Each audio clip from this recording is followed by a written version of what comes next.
Bonjour à tous, ravi de vous retrouver pour votre nouveau rendez-vous consacré à l'aéronautique et à l'espace. Toutes les semaines, en effet, TLT vous propose désormais un éclairage sur l'actualité nationale et internationale avec le regard de Toulouse et de Midi-Pyrénées. Et pour ce premier numéro d'Aérospace, à mes côtés, Marc Perret. Bonjour, vous êtes directeur général d'Aérospace Valley.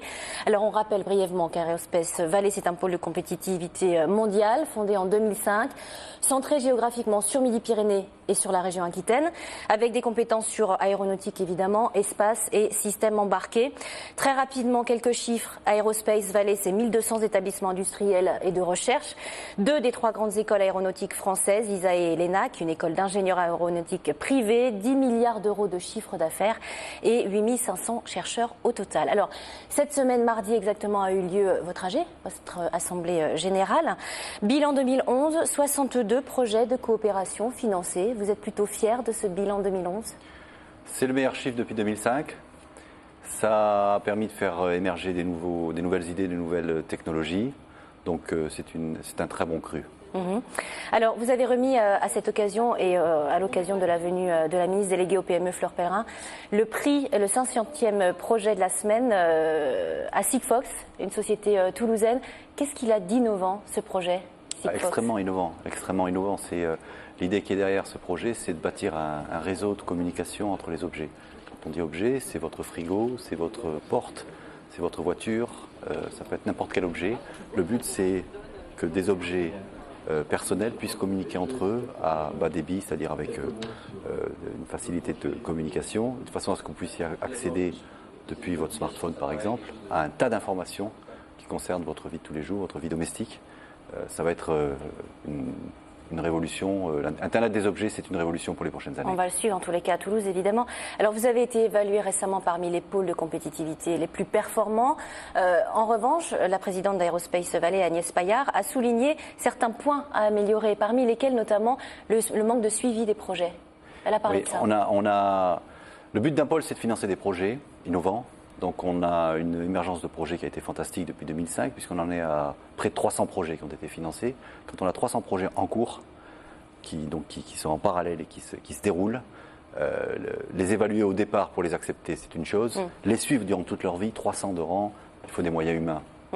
Un exemple peut-être concret de projet mené à bien par Aérospace Valley ? Le projet qui vient d'être lancé, qui est intéressant, c'est l'idée de doter tous les avions d'une antenne à bord qui permettent de faire de l'internet haut débit.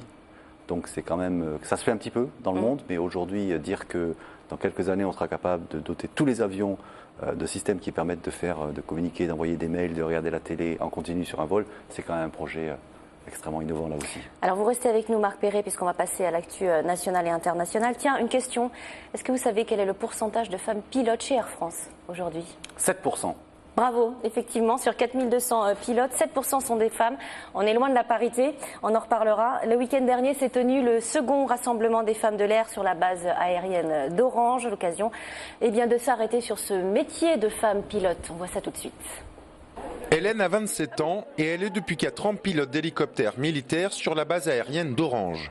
Si elle a choisi son métier, Hélène reste une exception car rares sont les femmes dans ces domaines très masculins que sont le militaire et l'aéronautique. Encore l'an dernier, Hélène était la seule dans son escadron. Depuis, 4 autres femmes sont venues la rejoindre. Grosse progression, mais la proportion des femmes chez les pilotes militaires reste très minoritaire. C'est quand même particulier, on n'a pas beaucoup de vie. C'est difficile de trouver un compagnon qui accepte notre métier, notre vie qui est quand même pas simple. Enfin, il faut trouver quelqu'un qui accepte de nous suivre. C'est pas simple.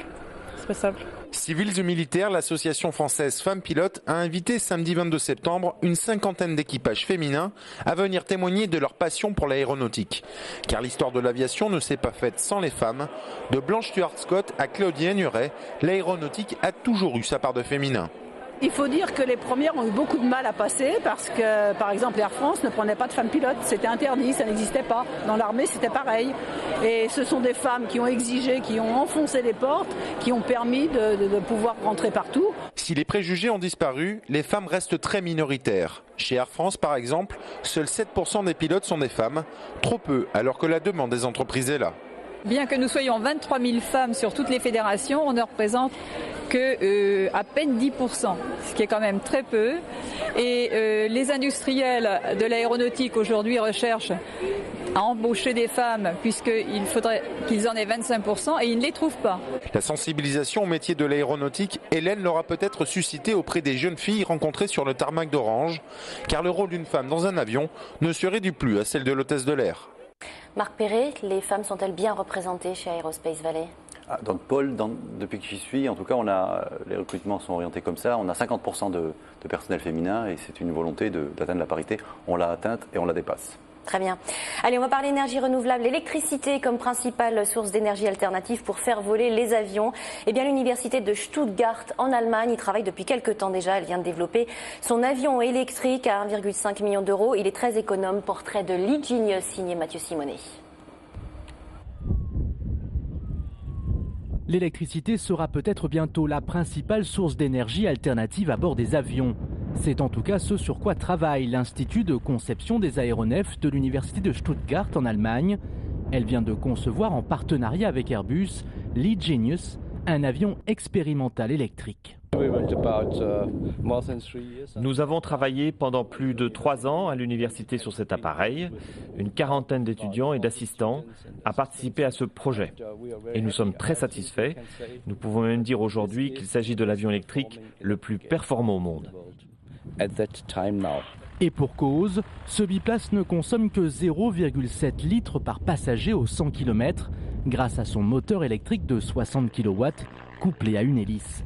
Lee Genius peut voler jusqu'à 235 km/h, dispose d'un rayon d'action de 400 km et n'a besoin que de 6 heures pour recharger ses 300 kg de batterie. Les tests de performance viennent de débuter. Objectif, connaître le potentiel de l'électricité dans l'aéronautique de demain. Je ne pense pas que cela concernera la propulsion. En revanche, cela pourrait servir pour de nombreux systèmes internes. Reste à voir lesquels précisément. Mais vous savez, il y a de nombreux équipements qui sont hydrauliques aujourd'hui et qui pourraient très bien devenir électriques demain. Économe en carburant, Lee Genius est aussi silencieux. Il a à ce titre remporté le prix Lindbergh décerné par la NASA l'an dernier. Mais paradoxalement, cet avion expérimental pourrait bien faire du bruit dans les prochaines années. Est-ce que l'Aerospace Valley travaille aujourd'hui sur des projets impliquant des énergies renouvelables ? On imagine que oui, en 2012. Oui, surtout sur l'aspect développement durable. Ce sur quoi on travaille, c'est les énergies de substitution pour les avions. Biocarburants. Les biocarburants, c'est surtout ça qui est en perspective. Alors, quand on regarde comment on volera en 2050 et qu'on regarde les énergies renouvelables, il y en a plusieurs qui sont sur la table. Il y a l'électricité avec un problème, c'est-à-dire qu'il faudrait multiplier par 50 les capacités des batteries pour arriver vraiment à faire de la propulsion. Il y a l'hydrogène qui est infini en termes de ressources, mais qui pose des problèmes de stockage. Et puis surtout, il y a les biocarburants avec différentes sources. Les algues, les copeaux de bois, exactement, les huiles ménagères, exactement, je vois le gaz naturel. Voilà, mais qui posent aussi d'autres problèmes. Ouais. Disons que pour être rapide, ce qu'on prévoit pour 2040-2050, c'est une adjonction de ces biocarburants dans du kérosène existant. C'est-à-dire on ne basculera pas, mais on va diminuer petit à petit. Voilà, c'est cette stratégie-là qui est défendue. À quoi servent les accords de coopération entre compagnies aériennes ? Ces alliances existent depuis la fin des années 90. Aujourd'hui, on en connaît 3 principalement, Star Alliance, SkyTeam et OneWorld. AL3, elle représente 65% des parts de marché de l'aérien. Avantages, obligations inhérents à ces rapprochements. Quelques éléments de réponse dans ce reportage tout de suite. Depuis 1997, les compagnies aériennes ont compris tout l'intérêt qu'il y avait à coopérer ensemble.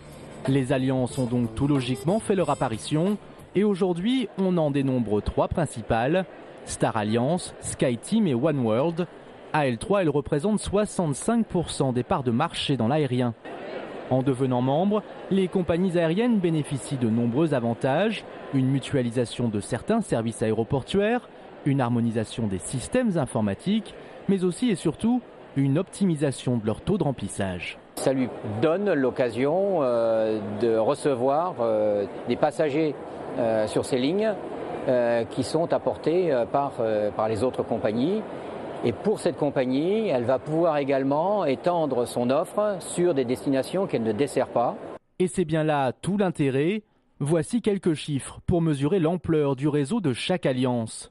Grâce à ses 27 membres et ses 4386 appareils, Star Alliance dessert par exemple 1356 destinations dans 193 pays. Les 18 membres de SkyTeam couvrent 993 destinations dans 186 pays et disposent d'une flotte globale de 2644 appareils. OneWorld, enfin, dispose d'une flotte de 2500 appareils et dessert avec ses 12 membres 800 destinations dans 150 pays. À L3, ces alliances transportent ainsi plus d'1,5 milliard de passagers chaque année. En contrepartie, les compagnies ont des obligations. Elles doivent s'acquitter des coûts de fonctionnement de la structure d'administration de l'Alliance, coûts proportionnels à leur taille, accepter un programme de fidélisation commun et se plier aux règlements internes. Elle se soumet, comme à son entrée, à des règles qui sont celles acceptées par tous les membres de l'Alliance pour le traitement de ses passagers, mais aussi pour répondre à des normes de sécurité. Des audits de sécurité sont ainsi menés régulièrement au sein des compagnies membres, le prix à payer pour que la crédibilité de ces alliances ne soit pas un jour mise à mal. Marc Perret, un projet d'alliance qui nous intéresse ici au plus haut point. Je ne peux pas ne pas vous faire réagir là-dessus. Il s'agit du projet de fusion entre ADS et BAE, le britannique BAE. L'enjeu, c'est donc de créer le numéro 1 mondial du secteur devant l'américain Boeing. En quoi est-ce une telle fusion pourrait impacter notre région et Aerospace Valley ? J'ai travaillé 4 ans chez EADS, où j'étais salarié, et la règle, c'était de ne pas commenter ce qui n'était pas encore officiel. Donc, dans cette attente-là, on préfère ne rien dire. Par contre, il y a un domaine important, un dossier important, c'est l'export, c'est-à-dire l'accès au marché à l'export, que ce soit au Brésil, au Canada, etc. Donc, le pôle Aerospace Valley, lui, il se doit d'être très actif, notamment auprès des PME, qui ont plus besoin de nous que des grands groupes, évidemment, pour les accompagner sur des programmes export, et c'est ce que nous faisons. Merci Marc Perret de m'avoir accompagné pour ce premier numéro d'Aerospace Mag. Merci à vous de l'avoir suivi. À la semaine prochaine sur TLT.